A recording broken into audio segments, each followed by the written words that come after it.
Enion, Gesia, Budutsie, Oliwi, Yaxeo, Orangie, Ayuxin, Yuhi, Tsueko, Yuchin, Keosiule, Hanyungin-mida. Et pardon pour mon accent. Si, comme la grande majorité de nos concitoyens, vous ne parlez pas un mot de coréen, vous n'avez sans doute pas compris ce que je viens de dire. Pas facile pour échanger avec les 300 000 Coréens qui visitent chaque année la France, et en particulier Paris, première ville touristique au monde.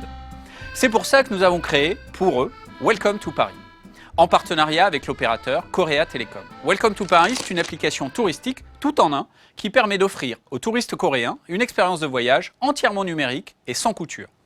Alors vous me direz, Vehe Ngogin. Tout simplement parce que ces touristes sont généralement des technophiles et qu'ils souhaitent utiliser leur smartphone pour préparer leur voyage avant leur départ et surtout bénéficier de services sur place à Paris pour acheter un billet de musée sans faire la queue par exemple ou réserver facilement un resto, se géolocaliser tout simplement dans Paris. Tout ça, si possible, en coréen et sans perdre de temps à chercher une connexion Wi-Fi ou le bon site web. Alors l'appli Welcome to Paris, elle est simple, elle est claire et elle permet aux touristes coréens de gagner du temps et de l'efficacité pour profiter des bons plans parisiens. Elle propose une sélection de contenus attractifs sur la culture, le shopping, les restaurants, une interface de réservation en ligne pour les bons plans, shopping et resto, des informations pratiques sur les transports, les numéros d'urgence et bien sûr la localisation des lieux d'intérêt les plus proches. Tous ces services leur sont proposés dans leur langue maternelle, le coréen.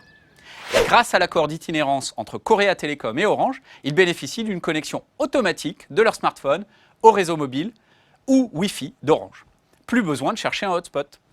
Welcome to Paris intéresse d'autres opérateurs, comme le japonais NTT Docomo. Et ce service pourrait aussi être décliné pour d'autres villes et régions touristiques de France.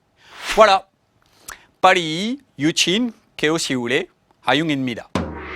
Après ce petit cours de langue, laissez-moi vous parler un peu philosophie, puisque nous sommes, au cas où vous ne le sauriez pas, en période de baccalauréat. Je vous ai donc préparé un petit sujet de philo.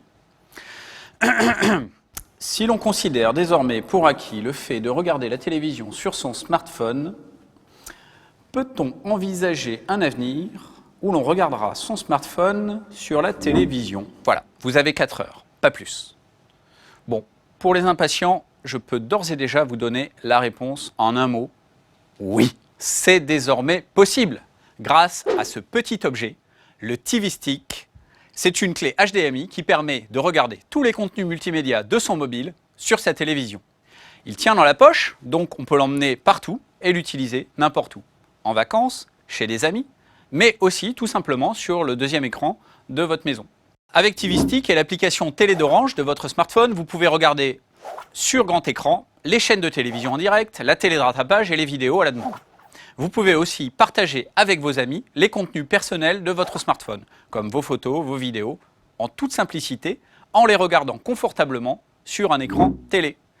Et pendant que votre contenu est diffusé sur la télévision, évidemment, vous pouvez continuer à utiliser votre smartphone comme d'habitude. Alors comment ça marche? C'est simple, il suffit de connecter votre TV Stick au port HDMI de votre télévision, puis au réseau Wi-Fi de la maison, grâce au petit bouton d'appairage. Vous prenez alors votre smartphone, connecté lui aussi à votre réseau Wi-Fi. Vous ouvrez l'application Télé d'Orange et vous choisissez le contenu que vous voulez regarder, par exemple une vidéo à la demande. Dès que vous lancez cette vidéo sur votre mobile, un petit bouton apparaît. Et d'un seul geste, vous pouvez alors basculer votre vidéo sur votre télévision en grand écran. TV Stick a été présenté en avant-première au Mobile World Congress 2015 et a été lancé en Roumanie. Il sera bientôt disponible dans plusieurs autres pays, dont la France. Voilà, c'est tout pour aujourd'hui. On se retrouve le mois prochain avec le corrigé des copies, sans sujet à réviser, mais avec plein d'autres innovations.